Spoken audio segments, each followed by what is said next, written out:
এটা এক কথায় অবিশ্বাস্য। আর এটা লিওনেল মেসির ম্যাজিক বলা যায়। এটা আর্জেন্টিনা, এটাই বিশ্ব চ্যাম্পিয়ন আর্জেন্টিনা, যারা হারার আগে হারতে জানে না, যারা শেষ সেকেন্ড পর্যন্ত একদম বুক ফুলিয়ে লড়াই করতে জানে, সেটাই আর্জেন্টিনা। আজকে যে কামব্যাকটা করলো সেটা ইতিহাসের পাতায় আশা করি লেখা থাকবে। আর ২ গোলে পিছিয়ে থেকে আমার মনে হয় না আর্জেন্টিনা আগে কখনো এরকম ভাবে কামব্যাক করতে পেরেছে। তারপরও মানে দুর্দান্ত একটা কামব্যাক করেছে একদম। মানে কি বলবো যে আর্জেন্টিনার বেশিরভাগ সমর্থকই হয়তো ভাবতে পারেনি যে তারা ৯০ মিনিটের মধ্যেই বা মেইন খেলার মধ্যেই তারা এই ২ গোল শোধ দিয়ে আরো একটা গোল দিয়ে জিততে পারবে। অনেকেই ভেবেছিল হয়তো ১ গোল ২ গোল দিতে পারলেও ৩ গোল আর দিতে পারবে না, এটা হয়তো অতিরিক্ত সময়ে খেলাটা চলে যাবে। কিন্তু না, যে দলে লিওনেল মেসি আছে সে দলের পক্ষে যে কোনো কিছুই সম্ভব। আজকে আবারও সেটা প্রমাণিত হলো। লিওনেল মেসি অসাধারণ। আর্জেন্টিনার যে অন্যান্যরা তারা অসাধারণ এফোর্ট দিয়ে খেলেছে।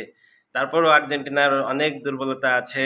আর্জেন্টিনা বিশেষ করে ডিফেন্সে অনেক দুর্বলতা আছে, সেটা এই মিশরের ম্যাচে আবারও প্রমাণিত হলো।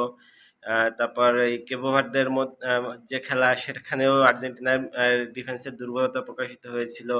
আশা করি এই বিষয় নিয়ে কাজ করতে হবে, তাহলে আর্জেন্টিনা আরো দূরে এগিয়ে যাবে। আর এই বিশ্বকাপে বলা যায় যে আর্জেন্টিনা এবারও চ্যাম্পিয়ন হবে, তারা এবারও তাদের শিরোপা ধরে রাখতে পারবে, এটা আশা করা যায়।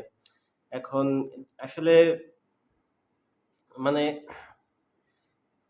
যারা আর্জেন্টিনা সমর্থক তারা সবসময় একটা জিনিসে বিশ্বাস করতেই পারে, সেটা হলো লিওনেল মেসি। মেসি থাকা মানেই সেখানে অবশ্যই একদম শেষ সেকেন্ড পর্যন্ত আশা আছে। সেই কাজটাই লিওনেল মেসি করে দিল। প্রথম যে গোলটা সেখানে তো মেসি একটা দুর্দান্ত ক্রস ছিল, মানে দুর্দান্ত একটা অ্যাসিস্ট ছিল, সেখানে কুটি রোমেরো সে হেড দিয়ে গোল করেছে। দ্বিতীয় গোলটা তো মেসি নিজেই করেছে, আর তৃতীয় গোলটা তো কাউন্টার অ্যাটাকে আলভারেজের পাসে গোল হয়েছে। মানে দুর্দান্ত একটা কামব্যাক এটা। মানে এই সরাসরি জয়লাভ করার থেকেও এরকম ভাবে কামব্যাক করে জয়লাভ করা আসলে বেশি আনন্দের, সেটা বলে আর বোঝানোর দরকার নেই। এটা মানে খেলা শেষ হওয়ার পরে আর্জেন্টিনা সমর্থকদের যে উল্লাস, যে ভিক্টোরি ল্যাপ বা যে যেটা বলে যে আহ, মানে কি বলবো যে মানে একটা র্যালি বের হয়, এটা দেখলেই বোঝা যায় যে তারা কতটা খুশি হয়েছে, কতটা হাফ ছেড়ে বেঁচেছে। এটা দেখলেই বোঝা যায় যে অবিশ্বাস্য আর্জেন্টিনা। এই আর্জেন্টিনাকে নিয়ে গর্ব করাই যায়, এই আর্জেন্টিনাকে নিয়ে আশা করাই যায় যে তারা এবারও তাদের শিরোপা ধরে রাখবে, আবারও চ্যাম্পিয়ন হবে আর্জেন্টিনা। আর সামনের ম্যাচের জন্য শুভকামনা। লিওনেল মেসি যেখানে আছে সেখানে অবশ্যই আশা আছে, সেখানে অবশ্যই আশা রাখা যায়। সবাই ভালো থাকবেন, শুভরাত্রি।